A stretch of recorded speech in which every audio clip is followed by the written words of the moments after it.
UP के संभल से बड़ी खबर, गैर कानूनी कब्जों पर चलेगा बुलडोजर। सरकारी जमीन पर दुकानें बनाने का इल्जाम।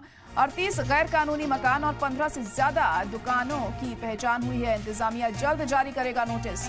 तो संभल से इस वक्त की बड़ी और अहम खबर आपको बता रहे हैं, जहां पर गैर कानूनी कब्जों पर अब बुलडोजर चलेगा। सरकारी जमीन पर दुकानें बनाने का इल्जाम लगाया गया है। यहाँ 38 गैर कानूनी मकान और 15 से ज्यादा दुकानों की यहाँ पहचान की गई है और कहा जा रहा है कि गैर कानूनी तरीके से इनका कंस्ट्रक्शन कराया गया है और अब इन पर बुलडोजर चलाया जाएगा। इंतजामिया जल्द नोटिस यहाँ पर जारी करेगा।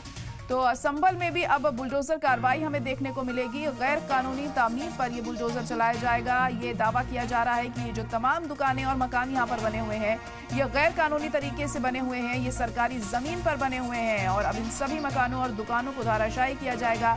बुलडोजर एक्शन इन पर लिया जाएगा और जल्द ही नोटिस भी इन्हें जारी किया जाने वाला है।